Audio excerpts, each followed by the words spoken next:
Fabiano, não me absorva, Fabiano.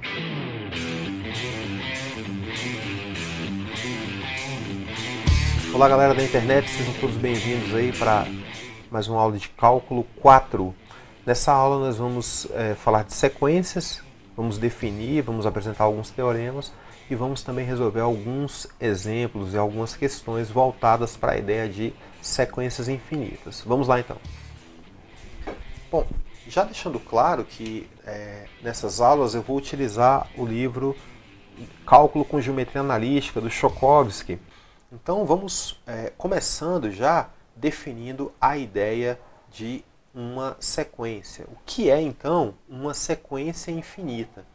Bom, nós podemos, quando a gente pensa em sequências numéricas, vem à nossa cabeça várias sequências aí. Então posso colocar, por exemplo, já pensar na sequência dos números pares, por exemplo, né? Então vamos colocar aqui assim, vamos começar aqui, 2, 4, 6, 8, 10. Vou escrever aqui alguns números aleatoriamente, então menos 4, menos 1, 2 positivo, 5, etc, etc. E aqui também. Tá? Bom, então eu posso escrever aqui, sei lá também, 1 sobre 2, 1 sobre 3, 1 sobre 4 e etc. Então eu vou ter aqui algumas sequências numéricas, né, para eu começar a pensar na ideia de sequências infinitas. Então, intuitivamente, nós pensamos que a sequência é uma uma quantidade de termos enfileirados aqui, né, separados por vírgula, e onde todos os termos são números, e essa sequência de termos é infinita, não tem fim, né, tanto na sua crescente como pode ser também na decrescente, né? Então a ideia de uma sequência, intuitivamente falando, seria essa. Mas a gente já pode definir formalmente uma sequência. A definição formal, então, de uma sequência numérica é que ela é uma função que tem por domínio os naturais e por contradomínio pode ser qualquer coisa. Então, para ficar bem abrangente aqui, eu vou colocar os reais, tá? Quando eu falo que o domínio são os naturais, eu estou pensando nesse conjunto aqui, ó. Eu estou pensando num conjunto de números naturais que começa rigorosamente pelo 1. E aí você vai falar, poxa, mas por que não o 0, né? Porque quando eu penso em sequências, eu estou atribuindo uma posição para cada termo. Quando eu olho para essa primeira sequência do meu exemplo aqui, eu vejo claramente que o 6 é o terceiro termo dessa sequência. Se o 3 é o terceiro, então é porque o 4 é o segundo e o 2 é o primeiro. Ok, então se esses termos eles estão ordenados aqui na minha sequência, então não convém que eu atribua ao 2 a posição 0 na minha sequência. Então a posição 0 na verdade nem existe, né? A posição menos 1 também não existe. Então existe a primeira posição, obviamente a segunda, a terceira e daí por diante. Então quando eu penso em sequências, eu estou pensando em uma função, onde nós vamos ter aqui o primeiro termo, os termos naturais associados a qualquer número real. Logo, portanto, essa é uma sequência que se adequa à minha definição e essa também. Essa aqui não. Então, no nosso curso aqui nós não vamos trabalhar com esse tipo de sequência, tá? É uma sequência sim, mas não me interessa e ela não bate com a definição que nós vamos praticar aqui nesse curso, tá?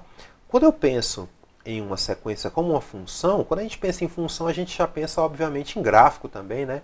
Então vamos pensar em como ficaria o gráfico de uma sequência. Bom, se eu olhar para cá com calma, você vai ver que nesse gráfico eu só tenho pontos, né? Eu tenho um pontinho aqui, eu tenho pontos aparecendo aqui ao longo da minha figura e eu não tenho uma reta ou uma curva, eu não tenho nada disso, eu só tenho pontos. Bom, mas por que pontos? É simples, né? Porque para a primeira posição eu tenho um certo A1. É como se eu tivesse bem aqui, assim, ó, uma coordenada. Tá? 1 e A1. 2 e A2. Mas entre o 1 e o 2 eu não tenho rigorosamente nada, porque eu tenho um primeiro termo e tenho um segundo termo. Entre eles não existe mais nada. Então, se fosse uma função real, a gente ia ter aqui uma linha aqui, né, unindo todos esses pontos. Mas por se tratar do gráfico de uma sequência, nós não podemos traçar aqui uma linha, e sim apenas escrever e desenhar esses pontos. Mais à frente nós vamos ver um exemplo que diferencia o gráfico de uma sequência para o gráfico de uma função. Bom, vamos voltar a falar então da ideia de sequências e vamos relacionar os 4 primeiros termos e o 10º termo de cada uma dessas sequências aqui.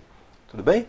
Então, no item A, eu percebo o seguinte. Eu tenho uma sequência definida por n sobre n mais 1. Se eu quiser saber quem é o primeiro termo dessa sequência, basta que eu faça n igual a 1.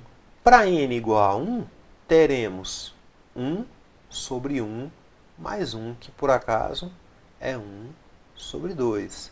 Para eu pensar no segundo termo, basta que eu chame n de 2.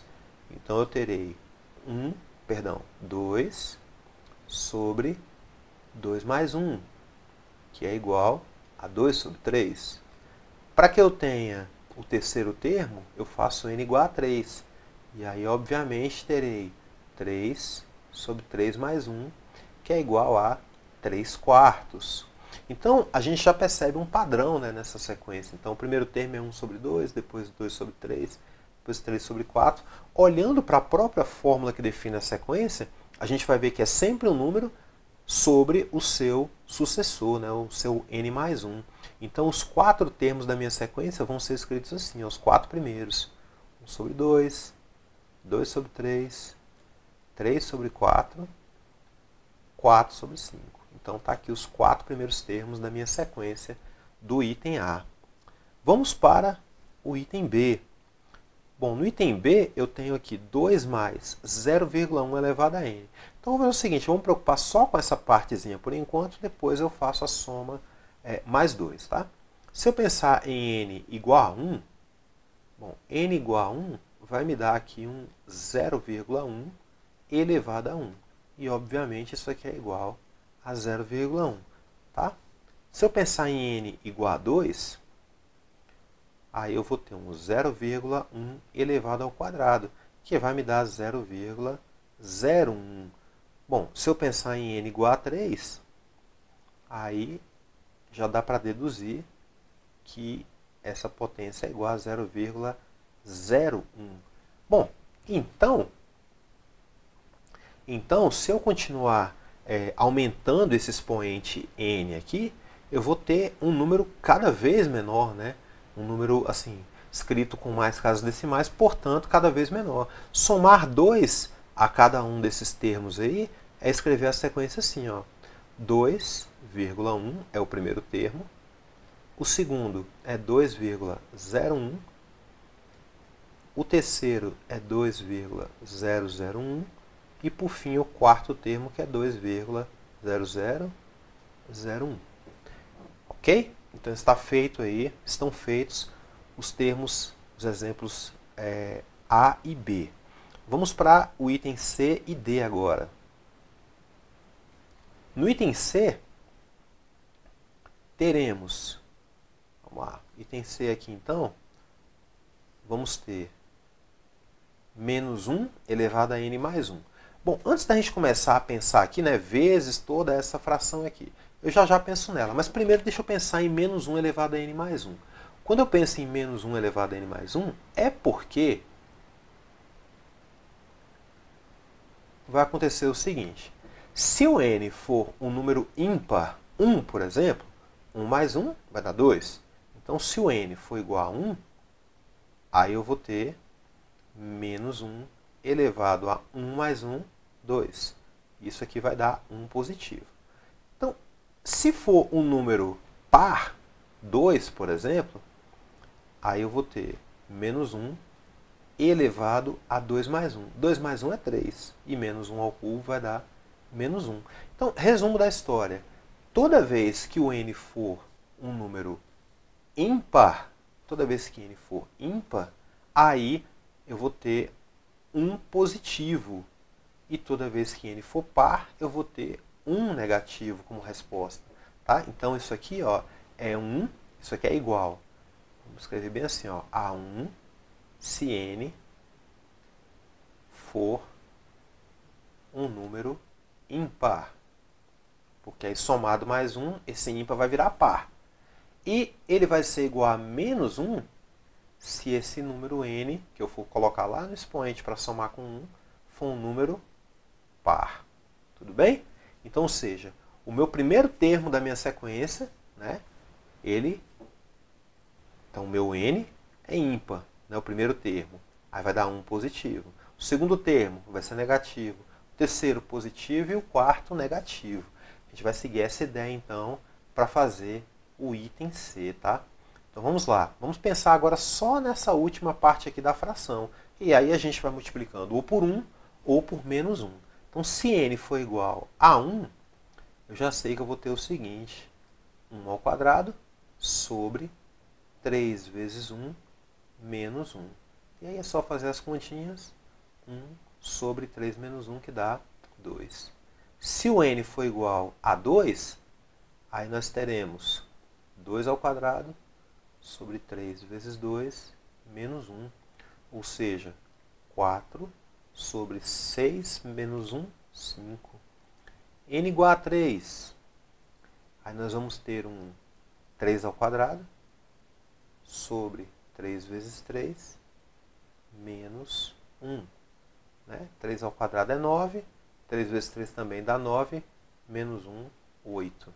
E se o n for igual a 4, aí teremos 4 ao quadrado sobre 3 vezes 4 menos 1. E isso é claro que é igual a 16 sobre 11. Ok? Então, vamos escrever os 4 termos da minha sequência. Lembrando que o primeiro vai ser positivo, porque eu vou multiplicar por 1. Então, 1 sobre 2. Próximo termo é menos 4 sobre 5. Próximo termo é 9 oitavos. E o quarto termo é menos 16 sobre 11. No item D, ali a sequência está definida simplesmente como 4. Então, como eu não tenho um n para variar essa sequência, obviamente todos os termos dessa sequência serão iguais ao próprio 4. Tá? Eu vou escrever 4 vezes aqui porque ele só pediu os 4 primeiros termos. Ok? Então está aí o exemplo 1 resolvido. Bom, vamos para um exemplo 2. O exemplo 2, ele quer que escreva os 4 primeiros termos da sequência definida por A1 é igual a 3 e AK mais 1 é 2 vezes AK, quando K é maior ou igual a 1. Isso quer dizer que essa sequência ela está sendo definida por recorrência. Tá? É o que a gente vai chamar então de sequência definida por recorrência. Tá bom? Acho que talvez seja interessante depois dar uma aprofundada na ideia de recorrência, mas uma sequência que é definida por recorrência é porque ela depende sempre do termo anterior. Tá? Você tem o primeiro termo bem definido, uma fórmula para os próximos termos, e aí você sempre volta no termo anterior. Então não tem como eu saber, por exemplo, quem é o A10 se eu não souber quem é o A9. Né? Não tem como eu saber quem é o A12 sem saber quem é o A11. Então é essa ideia que nós vamos seguir para termos a nossa definição por recorrência. Então vamos escrever aí os termos. Eu já sei que A1, então já vamos escrevendo aqui, eu já sei que A1 é igual a 3. O A2, então, bom, o A2 vai ser igual a... Se a gente pensar aqui, ó, um pouquinho, não sei se você concorda, mas o A2, quando... O que é o 2? O AK mais 1. AK mais 1, se o K for igual... Está falando que o K pode ser maior ou igual a 1. Se o K for igual a 1, 1 mais 1 dá 2, né? Então, o A2, que é 1 mais 1, vai ser igual a 2 vezes o AK. Pessoal, então vamos pensar assim, ó. Se eu tenho uma sequência assim que tem A, B, C, D, etc, etc. Se esse camarada aqui é o terceiro termo, esse aqui é o segundo e esse aqui é o primeiro. Tudo bem? Bom, pensando dessa forma, é como se esse termo aqui, ó, em vez de eu chamá-lo de A3, eu vou chamá-lo de A2 mais 1. E esse aqui continua sendo A2. Tá? Então, essa é a ideia aí de AK e logo depois AK mais 1. Tá? AK e AK mais 1. Tá bom? Então, o A2 ele vai ser igual a 2 vezes o AK. Então, o AK mais 1 é 2 vezes o AK, ou seja, é 2 vezes o anterior. É 2 vezes o A1. Mas quem é A1? É 3, né? Então, 2 vezes 3 que vai dar 6. Opa, então peraí, professor, parece que a cada termo eu vou só dobrando, né? Sempre vezes 2. Verdade, ó, o A3 ele tem que ser 2 vezes o anterior ao A3, que é A2. Então vai ser 2 vezes 6, que dá 12. Opa, eu nem preciso escrever tanto para saber quem vai ser o meu A4. Já deu para perceber que o A4 vai ser o dobro de 12, que é 24. Então, os 4 primeiros termos da minha sequência são 3, 6, 12 e 24. Está aí um exemplo de uma sequência definida por recorrência. Eu pedi só os 4 primeiros termos, mas é claro que se a gente for continuando aqui, ela também se tornará infinita. Bom, vamos falar sobre alguns teoremas de sequência? Primeira definição, né? Uma sequência AN, né? E aí vamos deixar bem claro o que é AN para mim a partir de agora, sozinho assim. Sozinho é um termo qualquer, tá? É um termo da minha sequência. Se esse N for 1, eu estou falando do primeiro. Se N for 2, eu estou falando do segundo e assim por diante. Agora, toda vez que eu colocar entre chaves assim, ó, aí eu já não estou falando mais de um termo só. Eu estou falando de uma sequência que é definida pela formulazinha que aparecer aqui dentro.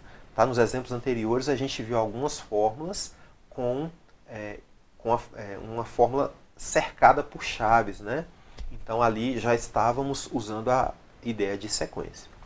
Então uma sequência AN tem por limite L ou converge para L, né? Então vai ter por limite L, ou vamos usar mais essa palavra aqui, ó, converge para L, e aí a gente vai denotar essa convergência assim, que o limite de AN, quando N tende a infinito, é L. Ou AN tende a L, ou simplesmente, ou AN tende a L quando N tende para infinito. Ou seja, à medida que N vai aumentando cada vez mais, a minha sequência AN se aproxima de um número L. Aqui tem toda aquela notação lá de limite, bem formal, tá? Eu não vou entrar nessa ideia nessa aula, não é nosso objetivo aqui, mas eu quero que você pense assim, ó. Então toda vez, a cada termo da minha sequência que vai andando, eu vou do primeiro para o segundo, do segundo para o terceiro e assim por diante. E quando eu percebo que isso aqui está chegando cada vez mais perto, à medida que eu caminho mais, vai chegando cada vez mais perto de um certo número que eu estou chamando de L, então é porque essa sequência converge. Quanto mais próximo do infinito, a quantidade de termos eu vou colocando aqui, mais próximo de L ela vai chegando. Tá? Agora, se esse número não existe, aí a gente vai dizer que essa sequência diverge. Tá? Então essa é a nossa definição. Como consequência dessa definição, eu tenho um teorema aqui. Diz o seguinte: seja a n uma sequência, f de n igual a n, né, uma função qualquer, e suponhamos que f de x exista para todo número real x maior ou igual a 1. Então, se o limite dessa função f é igual a L, porque veja bem, tá? Eu tenho definição para limite de funções, não para limite de sequências. Então, se eu pensar naquela sequência como uma função e o limite da função existe, então o limite da sequência também existe. Ok? Segundo, se o limite da minha função associada àquela sequência, mais uma vez, então estou falando de algo assim, ó, por exemplo, você tem uma sequência que é, sei lá, n sobre n mais 1. É a mesma coisa aqui que eu estou pedindo para escrever assim, ó, f de x é igual a x sobre x mais 1. Qual a diferença da primeira para a segunda? A primeira é uma sequência, o domínio é natural, 1, 2, 3 e assim por diante. A segunda é uma função real, o domínio é qualquer número real aqui. No nosso caso, claro, né? Qualquer x diferente de menos 1 aqui, porque senão vai zerar a parte de baixo. Tudo bem? Então, se o limite dessa função existe, então o limite dessa sequência também existe. E aí, eu estou dizendo também que se o limite dessa função vai para infinito ou não existe, então o da sequência igualmente não existe também. Tá bom? Então, como é que eu vou saber para onde uma sequência está caminhando? Eu vou lá e vou escrever infinitos termos dessa sequência. Nada disso. Você vai calcular o limite daquela sequência pensando nela como função. Tá? Aqui no vídeo não vou ser tão rigoroso assim a ponto de ficar toda hora trocando a sequência n para x. Não vou fazer isso o tempo todo. Vou continuar trabalhando com n mesmo. Tá? Mas se você quiser pensar na função primeiro, tudo bem. Então o teorema ele garante o seguinte. Ó. Por exemplo, se eu tenho uma sequência n definida por 1 mais 1 sobre n, determine se essa convergência converge ou diverge. O teorema ele fala assim, ó, que é para pensar nisso aqui como função, ou seja, f de x,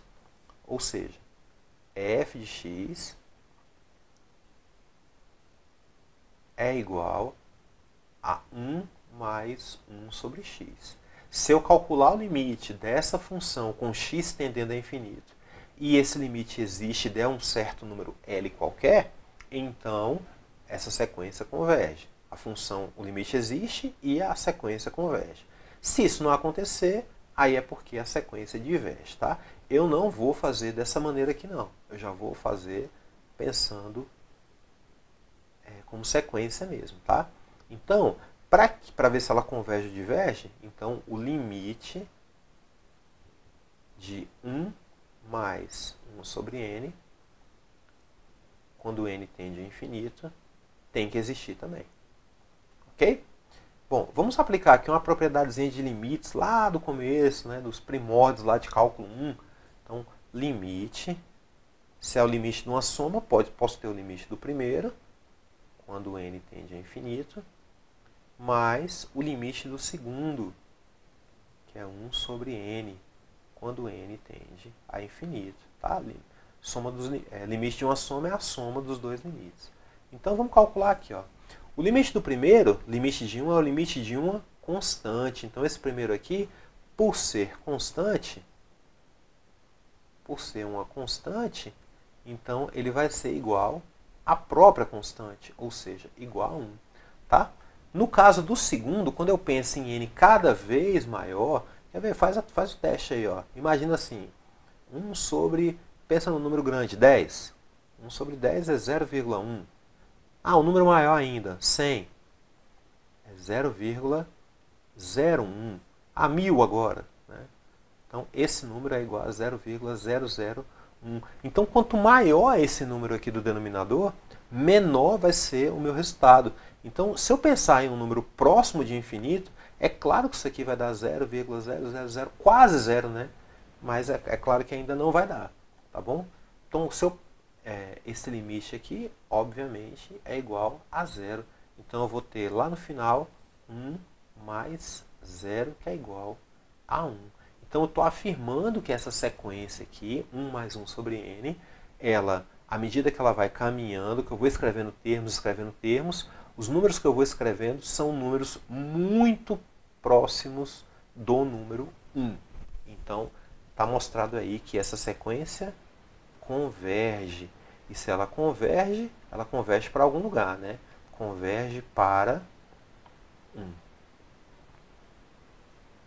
Ok? Bom, vamos para o gráfico desse exemplo. Bom, será que dá para a gente colocar isso aqui em termos gráficos? Dá para a gente pensar em termos gráficos nessa sequência? Vamos lá. Bom, no primeiro caso aqui, eu tenho o gráfico de uma... No primeiro caso aqui, eu tenho o gráfico de uma função, né? de uma função de 1 mais 1 sobre x, e eu estou afirmando que esse limite é igual a 1. Aqui tem um errinho que está dizendo que é n, tá? Mas é x aqui. Tá? Então, repara como o gráfico dessa função é uma linha, né? Que aqui eu tenho em pontilhado y igual a 1. Bom, y nunca vai ser 1, né? Porque a função tende para 1, tá? Mas não vai chegar a ser 1 jamais. Então, o acréscimo aqui, né, vai ser sempre 1 mais alguma coisinha, mas nunca vai ser 1. Então, repare que, em termos de função, o que nós temos aqui é uma curva. Em termos de sequência, o que nós temos aqui são pontinhos, tá? Que não podem ser ligados. Porque, repito, entre 1 e 2 aqui não existe absolutamente nada. Antes do 1 também não existe nada, tá? Depois do 2 aqui, ó, até chegar no 3, também não temos nada. Então, realmente, temos que ter só pontinhos e não uma linha unindo esses pontos. Então, fomos aí para o fim do exemplo 3. Vamos pensar em mais uma situação aqui, ó. Exemplo 4. Determine se a sequência converge ou diverge, usando aquela ideia lá que a gente usou anteriormente, tá? Então, A aqui. Como é que eu vou saber se essa sequência converge ou diverge? Eu poderia até escrever alguns termos dela e observar o comportamento, mas vocês vão ver que isso é muito perigoso.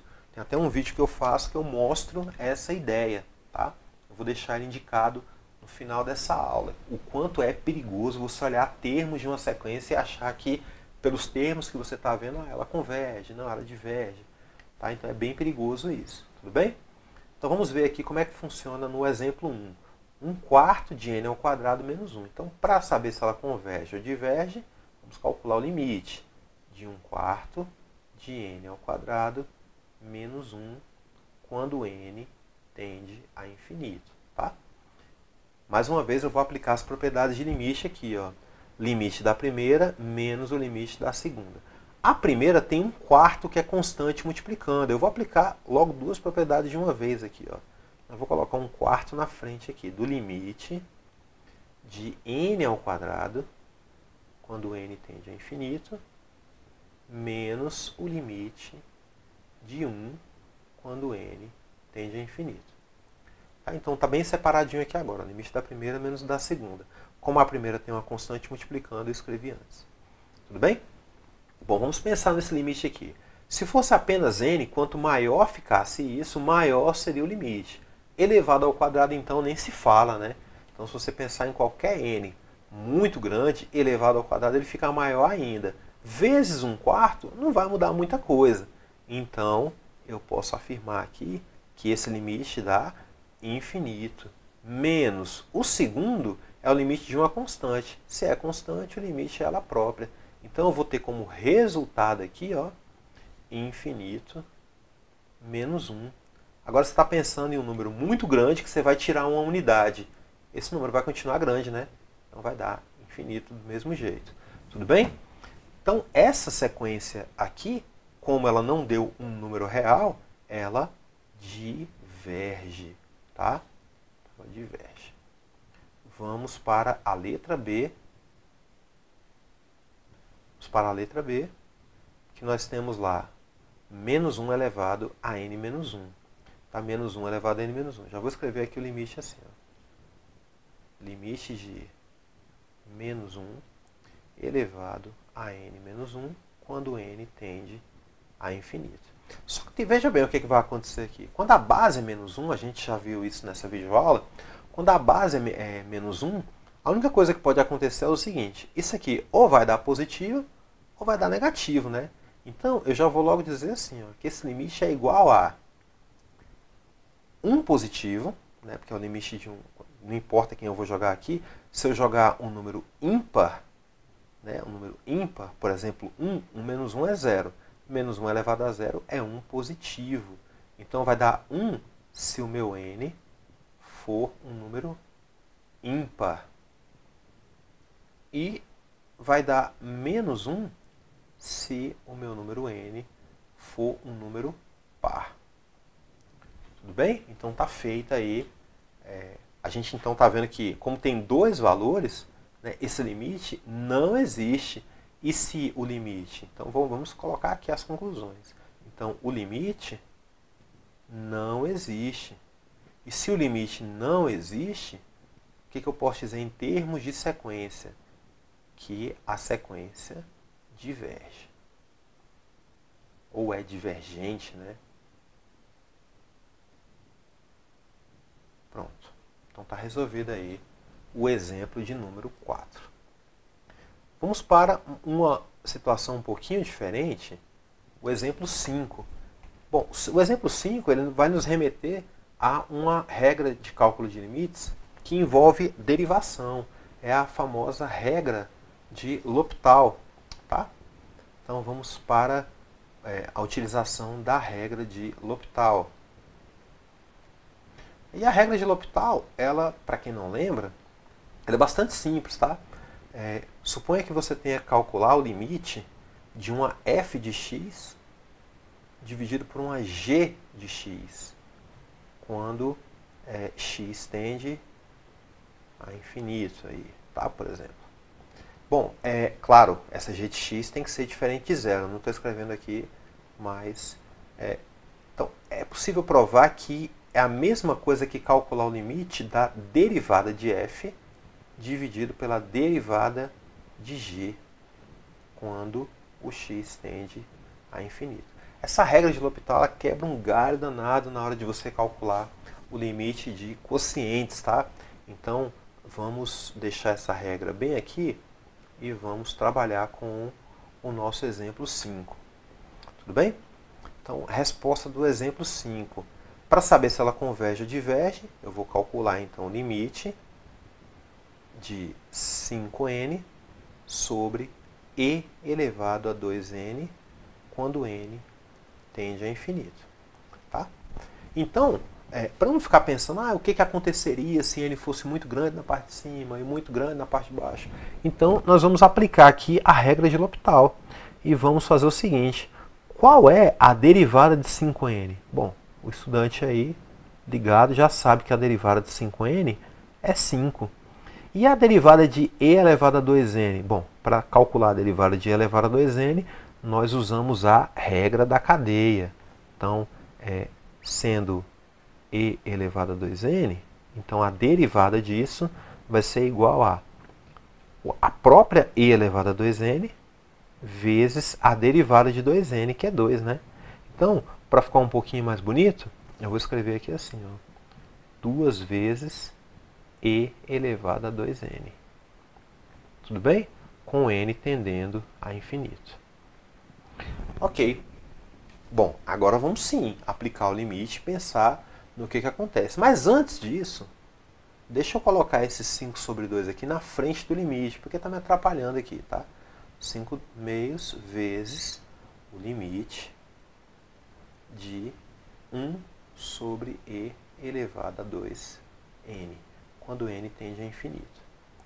Bom, o meu e ele é uma constante, né? Então, só para lembrar, os estudantes aí mais atentos vão lembrar que o e tem um valor aproximado aí de 2,71, 72, sei lá, vamos colocar 2,72 aproximadamente, tá?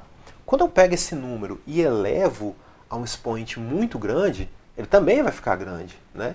Multiplicado por 2, então, nem se fala. Então, é conveniente afirmar que esse limite aqui, ele é zero. Tá? E 0 vezes os 5 meios, ou vezes qualquer outra coisa, vai dar zero. Se deu zero é porque deu número. Tá? E se deu número é porque a sequência converge. Então, tá aí o exemplo 5 resolvido utilizando a regra de L'Hopital. Tá?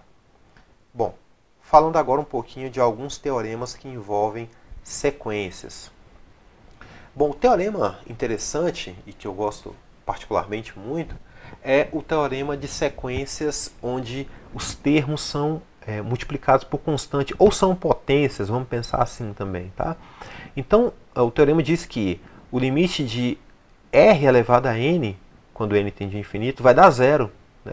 Ou seja, essa sequência converge para zero se o módulo de r for menor que 1. E que o limite dessa mesma sequência, né, r elevado a n em módulo, quando n tende a infinito, dá infinito se o módulo de r for um número maior que 1. Tá? Então não importa aqui se é positivo ou negativo. Tá? Em módulo, a gente vai entender que ela diverge. É como se eu estivesse falando assim, ó, essa aqui converge e essa aqui diverge. Tá? Então vamos ver esses dois casos aqui.